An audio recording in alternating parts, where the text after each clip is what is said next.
The target grammar for this lecture is do so. Do so is a really good grammar structure for making us sound more fluent. Let's have a look at the meaning for do so. Look at these two example sentences. The first one reads, "My friend asked me to help her move house, and I was happy to help her move house." Notice that this sentence sounds a bit repetitive because we've repeated a phrase, help her move house.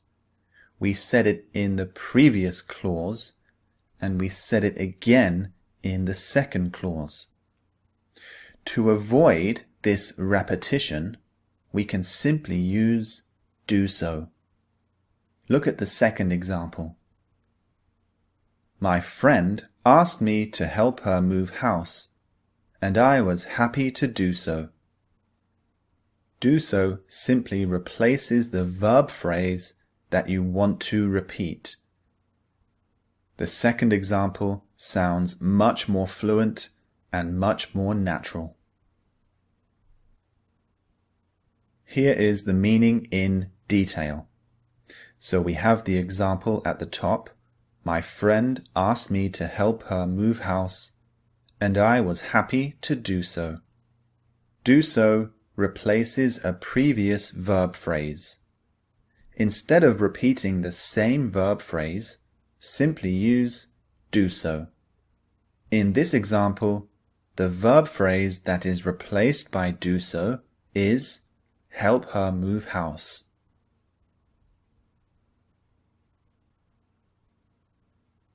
Can you see how useful do so is?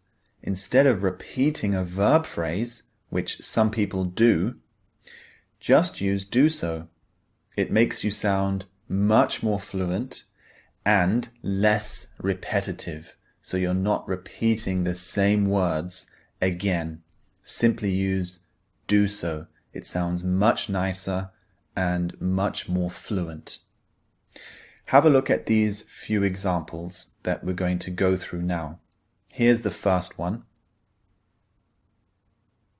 The boss has agreed to raise my salary. He will do so in the new financial year.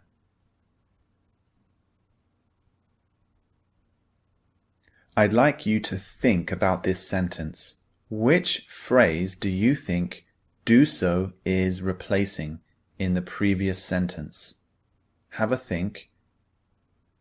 It's replacing the phrase raise my salary. Raise is the verb, and the verb phrase includes the words that follow it. So raise my salary is the verb phrase we're replacing. We could say, if we were being repetitive, the boss has agreed to raise my salary. He will raise my salary in the new financial year.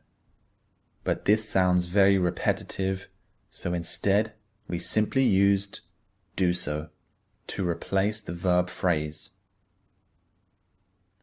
Have a look at this longer example. Manchester United have reached the cup final again and will try to retain the cup for the third year in a row. Their chances of doing so are very high. Again, have a moment, pause the video and think which verb phrase is doing so replacing here. The verb phrase that's being replaced is retain the cup for the third year in a row. This is quite a long verb phrase, so doing so is perfect because we don't want to repeat this very long phrase. Imagine I said, their chances of retaining the cup for the third year in a row are very high. If I said that again, it would sound very, very strange and very repetitive. So doing so again is absolutely perfect here. Notice in this example that I changed the form of do so to doing so. I used an ing form. Do so changes just like any other verb, so we can change the tense to suit the sentence. Think about the different forms of the verb do. We can use did, the past tense, does, the present simple, doing, had done, etc. So we say do so, did so, doing so, and so on. We'll go through this more in the next lecture, the structure.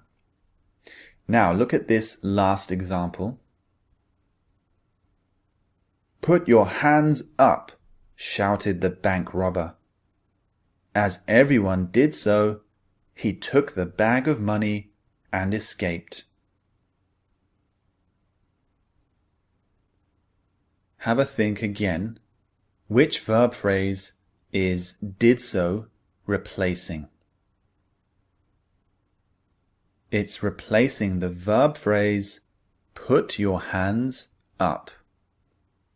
Now there is another verb phrase just after put your hands up. The verb phrase shouted the bank robber. But from the context of the sentence, we know that is not the verb phrase that we want to replace. It's obvious from the context that we wish to replace the verb phrase put your hands up. If we add that to the sentence, it makes sense. We could say, as everyone put their hands up, he took the bag of money and escaped. Notice in this example that we didn't replace the most recent verb phrase next to do so. It was not the most recent, but the one before. So context is important when it comes to using this grammar structure. The person, the listener or the reader, needs to understand which words you are replacing. So make sure you don't use do so to replace words that you used 5 minutes ago, because the listener will have no idea what you're replacing. It needs to be quite recent, so perhaps 2 or 3 verb phrases in the past is enough. Don't go more than that. Most commonly, we replace the most recent verb phrase used. Sometimes we can go back 2 or 3 if the context makes it clear. This is always important. Now move on to the structure lecture. See you there.